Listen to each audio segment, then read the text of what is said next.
Hey guys, how you doing? jpsarrireviews here, and welcome again to another reaction video. And in today's video, we're going to cover Cable by Kotobukiya, sculpted by the Kucharek brothers, the K-Bros.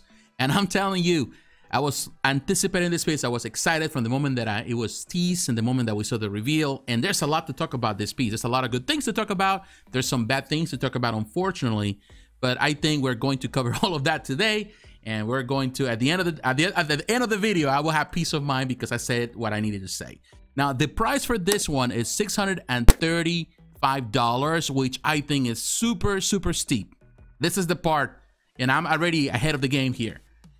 I am not keen about this price. Not a fan at all. I really don't understand why they went too high with the price. And we're gonna go in detail in just a moment about the whole thing. Now, there's no edition size here yet. I'm at the Sideshow website. I will have the link in the description for those who are interested. According to the schedule here, it's going to release sometime between October and December, which is really soon. So prepare your wallet for this. All right, guys, now we're looking at the pictures. And first, let's just talk about the good things. The sculpt is amazing. It is amazing. I love the work that the K-Bros did here. They are doing amazing work no matter what. Whatever they put their hands on, whatever company they work with, it's just amazing. Whether it's XM Studios, now Kotobukiya, Sideshow Collectibles, anything else, they just do amazing work. I love the stuff since the Bowen era, and in my opinion, this surpasses what they did even with Bowen. And of course, this is a 1/6 scale, a true 1/6, not a Bowen scales, which is smaller. So I know people are asking the question, would this fit with a Bowen? Yes, you can make it work, but at the same time, it's not going to be super accurate. But at the same time, you know, the base is not too tall, which I like. So that way it kind of keeps everything in perspective. If you have a super tall base, then you have a problem. Then you're going to have to figure it out. Something totally different. You're gonna have to figure something else.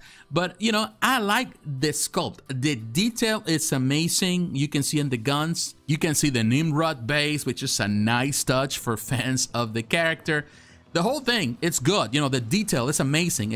I love it. And some people were saying, like, if I noticed that, you know, of course, it's always gonna be someone that's going to criticize and is going to make some comments that, in my opinion, are kind of out of place. People saying, well, but why? They were asking, but why the head is too small? And in my opinion, because it is based on the character as he was introduced. So this is for the comic book fans, those who are collecting this statues because they are in love with the comics. This is not for everyone else. People say, well, why can't you just make it like a normal hit? Because ultimately, this is what they're trying to do. They're trying to represent the art. It is a choice, not because they fail as sculptors, because they're not. If you have seen other sculpts that they have produced, you know, they have different dimensions, different sizes on everything. It depends. If you're following a particular style, then you have to kind of stick with that style. So that's what they're doing here, and for that I give them kudos because they're respecting the source material. I love the detail. Definitely there's some damage in his armor. You can see that. The paint job is amazing. I don't know who painted this, so my apologies. It doesn't say in the notes, but the painter did an amazing job in this prototype. Another thing that I kind of like the touch, but not necessarily I love it as much, is this wings, some Nimrod wings here in the back. I hope they're removable, so that way they're not in the way if you're trying to find space in your display. I think they will be removable. A lot of the stuff, if you have been collecting the new Kotobukiya stuff, a lot of the stuff that it comes with the bases, and they're doing this massive bases now, which I'm not a fan of. But some parts can be removable, you can take out, so you don't have to always have them there. This doesn't have any switch outs, which is unfortunate, even though it has a lot of weapons everywhere, which is a nice thing, and I love the cape. I just don't like the fact that you cannot just move, you know, to do different poses, different things with this piece. I think that this one deserves that, particularly at this price point. And this is the part where I'm going to share my, I would say, my disappointment. My disappointment, and in part my frustration with Kotobukiya, is how uneven they can be with the prices. I'm not a fan of the price on this because now you're charging almost the same as you're charging a premium format figure. So right now you're on the quarter scale realm. And of course, we're talking about, in this case, we're talking about Sideshow Collectibles. We're talking about the quarter scale there, because other companies sell quarter scale pieces for a lot more. But I feel that in this case, there's some disbalance because, yes, I love the detail. And I know that because of the detail, because everything that is added, that it adds to the price. But at the same time, I found it that if there's no incentive beyond just the piece itself, there's no switch outs, it doesn't make it the ultimate definition or representation of the character in some way. I'm not saying that this is not, because I will tell you this is better so far than any other cable that I have seen in this scale. This is better. Believe me, it is.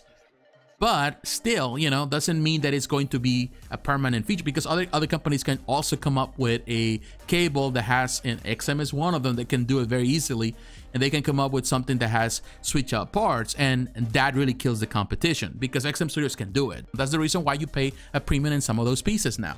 When you compare it to the Magneto, that Magneto that is coming out too, it's on pre-order right now, that Magneto looks amazing. They did an amazing job. It's a lot cheaper than this. So every other piece that they have done so far has been a lot cheaper than this. And of course, some of those also have this huge bases. So the only difference here, the only reasoning they have in adding more to the price tag, of course, is just the level of detail, which it has that detail. But I don't know, it just to me feels like, you know, it's a bit too expensive, I would have been happy as a $500 thing, you know, like, why is it that they went so far? And of course, you know, I'm just here guessing, because I'm not the one dealing with the companies in China with the manufacturing costs, and everything is going up in price, so I totally understand. But at the same time, I feel like, man, this is out there, and I was not expecting to pay that much. I was expecting $500, but now $100 more is a bit out of, I wouldn't say out of my price range, because I'm still going to get this one. I'm still going to review it here in the channel, God permits. But I'm still feeling like, man, now it's a little bit more steep, you know, and it's going to be even harder to sell that way. And I know I already can see it. A lot of people complaining about it. Some people are going to mention it. It's normal. You know, people always, they're trying to save a buck. Everyone wants to save a buck so they can stay afloat in this hobby. But looking at the detail, now just putting that grievance aside, looking at the detail, look at the level of detail is just amazing. And for that reason, I totally get it, and I see why. Because, you know, it looks really, really good. Even if you get a prototype of something like this and you go to a painter, easily, they will ask you for at least $500 just to paint it. $500 to $600. So ultimately, if you see it from that perspective, it works. You know, and I know some people don't get it. If you're never dealt with painters, I'm telling you, if you ask a painter to paint I will tell you, an unpainted piece like this, they will ask you for that price. The new Thor that I haven't received yet, you know, I will get here and I will review at some point. I've seen some criticism about some of the face, but most people are very satisfied with the paint job. It looks really good.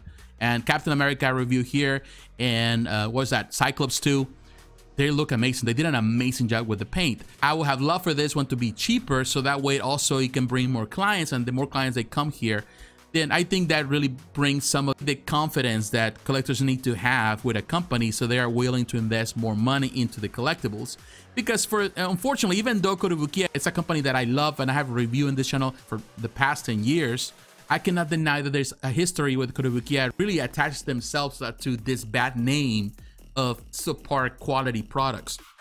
And I think they are overcoming that. But at $635, I don't know, it's just too steep for me. It's not what I was expecting. And ultimately, that's something that also is going to disappoint a lot of collectors, and it can harm this piece more than help. The one from Sideshow, they just already on the wait list. That was $700, $710, which is not even $100 more than this. People are gonna say, well, if I'm gonna invest $635 for a 1/6 scale, might as well just invest it on a 1/4 scale. That's just the mindset of most people, and we have to kind of acknowledge that. But regardless of my criticisms here on this video, I want to set this straight. I want to make it clear. We cannot blame the K-Bros for whatever Kotobukiya is doing in the financial side, whatever decisions they're making in regards to pricing. That is the thing that they have to deal with. But the K-Brothers, they have done an amazing job, once again. And for that, they need to be praised. I love their work. I've been supporting it for years. This is a nice addition. It's a great addition to any Marvel 1/6 scale collection. You cannot miss it. Yes, you know, the price is there, but that's just besides the point. That's nothing to do with the Kucharek brothers. My friends, what is your opinion? What do you think about it? What do you think about this piece? Are you a fan of it? Are you going to pre-order? Have you already pre-ordered? Are you agreeing with me in regards to the pricing? Let me know, or even disagreeing. Let me know in the comments below. So once again, my friends, thanks for watching. Don't forget to like, to comment, and to subscribe to the channel. Hit the notification button so you're reminded of the next video. Follow me on social media, Facebook, Twitter, Instagram. The links are down below. And please consider supporting the channel financially through Patreon. My friends, God bless you. Take care. I will talk to you again. Bye-bye.